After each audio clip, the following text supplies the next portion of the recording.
Hello everyone and welcome back to SGTV. We're joined once again by Karen Boom. Karen, so I've been trawling through your Twitter page and I found some questions based on the subject of awkward customers. So my first question is, in a customer's point of view, can you do it cheaper? Well, this is a topic of debate. I don't know why or where it's come from, but people feel that it's okay to haggle, that your price is not your best price. I mean, you wouldn't go to Tesco's and fill your basket up and get to the checkout and go, oh, I know the till says it's £15.60, but can I give you just 15? You wouldn't do that. There seems to be this perception with tradespeople that you can haggle. But what you have to understand as a customer, when you ask for something cheaper, the electrician's got to, that will basically come off their salary, because they've still got to pay all of their overheads. They're not going to go to the garage and say to the BP man, well, you know, the customer did a bit of haggling earlier and I'm actually 60 quid down. Can I just pay you half for the diesel? The garage is going to go, no. Yeah. You can't go to the accountant and say, well, you know, I got knocked on a job earlier, so can I just pay you 50 quid for this month's accounts instead of 100? The accountant's going to go, no. It does irk me slightly, because I can't, it's not like I've got a pot that I can raid and go, oh yeah, this is for people that want a discount. Yeah. Effectively, that's going to make my day rate less. And your rate is your rate. Well, my rate is my rate. And when I come to book my holiday with Thomas Cook, I can't say to the girl, can I pay 20 quid less for that? Because last week I did a job, I'd quoted 500, but I let him have it for 480. Yeah. That money comes out of my pocket. What's your response to a customer that would give you that in the politest possible way? More or less what I've just said to you. Yeah. But I do just think that sometimes people don't understand what they're paying for. I mean, I had a comment recently where somebody said that they thought that what I charged was a lot for 20 minutes work. But that 20 minutes, customers are not paying per minute, because they've got to understand that they're paying for the experience that I've got that enabled me to do that job in 20 minutes. Well, I did say to the man, you know, would you have rather that I'd walk around and poke my volt stick about for a bit longer? Because I could have done. I could have gone, I've got to get in the loft. I know tradespeople that have been caught going up in the loft and sitting there scrolling through Facebook for 3/4 of an hour just to make people feel better. And it's almost like, I've got another friend who works in a garage. She works for an engineering firm where they do lots of cars. They've got to the point now where they'll hold off phoning people up to tell them that their vehicle is ready, because they get a lot of clients that come and say, well, that didn't take you very long. Is it still 250 quid? Because it only took you blah. You know, they don't realise the effort and time that's gone into and the training and the qualifications and the ongoing training and the insurance, heating the building, you know, paying for the energy. Is it something you get asked quite a lot? It tends to go in fits and starts, to be honest. Yeah. You tend to get a few on the trot, which then makes it very poignant. And then you can go a couple of weeks and, I mean, it's a real weird one, because I do work for quite a lot of people that we never discuss the price, weirdly. They just feel happy knowing that they're getting somebody to come when they say they're going to come, communicate with them, be polite, be respectful, leave the house really tidy, go home and send them an invoice. And then you get other people that are, that sounds like quite a lot. So it just depends. Okay. My next question, based again loosely on sort of going through social media, is my friend Barry down the road can do this job for X amount, so why can't you? Well, I'd like to meet Barry. Yeah. I'd like to know. He's not even qualified, probably. But again, it's another bugbear. Everybody, you know, if you went home and you smelt gas, the first thing you'd do is leave the home and phone the gas company because you've got a gas leak. If you come home and something's tripping on your consumer unit, people tend to ignore it as long as it resets. The amount of times that I get phone calls from people saying, I think there's something wrong with my RCD because it keeps tripping. Oh, right. Actually, I don't think it's the RCD that's at fault. It's something to do with your electrics that are making the RCD trip. Yeah, but it keeps happening. And I reset it and it's all right for a few hours and then it trips again.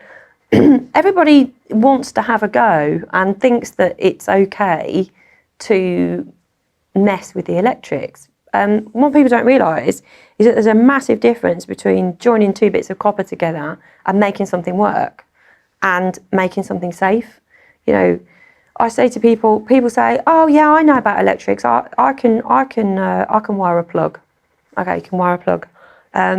Do you know what the difference between a 3 amp fuse in the plug is and a 13 amp fuse? Well, no, I don't. Well, you shouldn't be rewiring the plug then, because that's another consideration. When you put that plug back together, you need to make sure that the fuse is the right size because they have different applications for different things.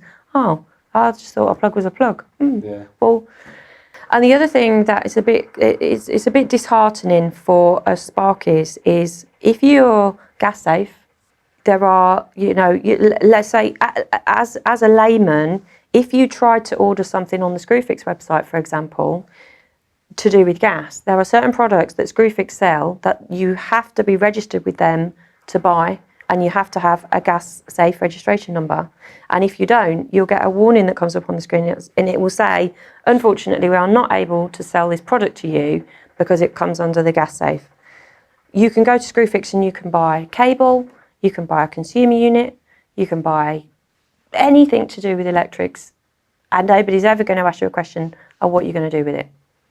And that's disheartening. And it's in other countries like America and Canada, for example, if you're not registered, you can't buy electrical products. And it's such a shame that that doesn't exist in this country, because it would save a lot of and a lot of heartache and a lot of lives, unfortunately. Do you think that's something that could be or will be implemented? I don't understand why it isn't. Yeah.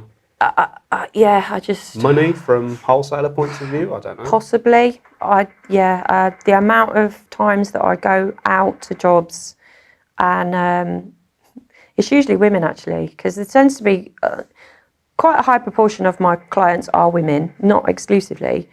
But you'd be surprised at how many women phone without their husbands knowing. And the women phone because they're genuinely worried about what's going on with their electrics, because their husbands had a go at something and it's not quite right. Yeah. Or they're getting a shock, or they're getting sparks, or, you know, something's not working, and the husband says, oh yeah, that's never going to work because the way it was wired originally. And then I go and fix it and they go, oh, thanks for that. I suppose that's I mean, you're in wholesalers more than I'd be, so do you notice DIYers, so to speak, in wholesalers, or do you think they're more going to your shed DIY type DIYers places? don't tend to frequent the wholesalers. They go more to Screwfix, Toolstation. And what is interesting is that when you do get a DIYer in the wholesalers, the counter guy is usually exasperated because the homeowner is in there asking for help and asking for advice. Yeah. The wholesalers have to be very careful because they can't give advice. They're not qualified. And I do sometimes giggle because I'll be standing in the queue behind somebody and they're asking a question and the poor guy is standing there like, oh dear. He's trying to not help, but help, if that makes sense. Yeah. So sometimes I've actually got work, been stood in the wholesalers queue behind somebody in the public who's asking a question. That's a good bit of advice. It's quite good, you know. People out there, you know, you're in a place like that, just tap on the person in front of you and, I can help you with that one. Yeah. It's a good tap for business. Or you give them a bit of help and then you just give them a card. Yeah. A couple of days later, you're bound to get a phone call because they've tried to go home and do it themselves and couldn't. Yeah. So. Or the husband's electrocuted on the kitchen floor. Yeah, yeah. So another question, and I'm sure a lot of people get this one, is you've got that maybe partial DIY leaning over your shoulder during a job. Have you installed that correctly? Are you sure you've installed that correctly? Yeah, I mean, I try and make it humorous. You know, yes, I've been to Sparky School. Yes, you know. I bet that gets some good belly laughs. It's like the first time you've ever heard that one as well. Yeah, I mean, again, this all comes down to communication with people. You know, people like to feel, you know, they're in their own home. They like to feel safe, and yes, they do want to know that you're doing a good job. I mean, they wouldn't dream of taking their car in for a service and following the mechanic round, probably because you'd have to have PPE to do it, and they don't like members of the public walking around the garage. People seem to think it's perfectly fine to hover over somebody's shoulder. It's quite unnerving, actually, as well as distracting. Yeah. Sometimes, if it gets to be a little bit too intense, I will make an excuse to have to go and get something from the truck, leave it 10 minutes, and then come back in the hope that they've got bored. And sometimes I have had to say to people, I hope you don't mind, but I'm trying to concentrate and it's quite unnerving. Yeah. And most people are perfectly fine with it, and they're, oh, I'm really sorry, you know, I didn't realise, I was just really interested because there's nothing on telly kind of thing, you know. Yeah. But it is hard sometimes maintaining that balance between concentrating on what you're trying to do and having a conversation with somebody at the same time. So yeah. So I've got one more question for you, again, from looking through your Twitter page, was my preferred Sparky can't do this day. Can I slot you in just in case? Again, my answer to that is usually, I'm really sorry, but you can, however, I will still charge you because I can't allocate that time in my diary. And again, sometimes it's just people's perception. They just don't get it. They think that you're sitting there waiting for the phone to ring and that you're not managing a booking system.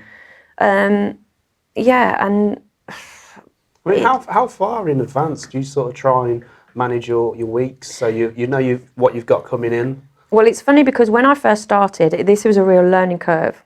What I did was I just tried to fill the days because obviously I was really enthusiastic. I wanted to get as much experience of different work as possible, and also I'm a real people pleaser, so I don't like to keep people waiting. And that worked fine for a while I was building up my experience, building up my customer base, but then my customer base got to a certain size, and then I realised that what I wasn't doing was allowing contingency time. A, for if things went wrong, B, for if things ran over. I'd have nowhere to put that time, and then I was having to reshuffle lots of different things. So now the general rule of thumb is if I go and do a quote and it's not urgent, I'll look for the next available date and then I'll go ahead 2 weeks and then I'll book it in. Yeah. Because the phone's still going to ring and you're probably going to be able to backfill that time, or people are really happy. If you've booked them in for 6 weeks' time, you phone them after 3 weeks and say, I've got availability next week, they're like, oh, that's great, thanks very much for that. Okay. Much better to do that than phone somebody and say, I'm really sorry, I was coming tomorrow, but I've got an emergency and now I can't fit you in for another 3 weeks. So, yeah, it's usually, depending on the time of year, it's between sort of 3 and 7 weeks is what I'm looking at. Yeah, do you find that easy to manage, or again, just It's varies usually week by okay. week, It's usually okay. And what I try and do is only book work in for 3 days because I need time to do paperwork. So I'm going to need time to do that. And also I need time to be able to respond to emergencies that come in, whether it's work that I've already done or little old ladies that haven't got any power. And that seems to work quite well. Yeah. Going back to the awkward customer theme, have you got any good examples of the worst, bugbearer customer that you've ever come across? The worst bugbearer customer I've ever come across is somebody that agrees a price, and then when you get there, there's extras, and they seem to be under the perception that they've done you such a favour, I've given you this work, that you'll do the extras for nothing, even though it's taken you extra time and you've spent extra materials. So that's my worst nightmare customer. And the big learning curve again for me was agree costs up front. So then neither of you are under any illusion I think it's hard to do when you're starting out. You can be, you know, a little bit unsure, maybe not really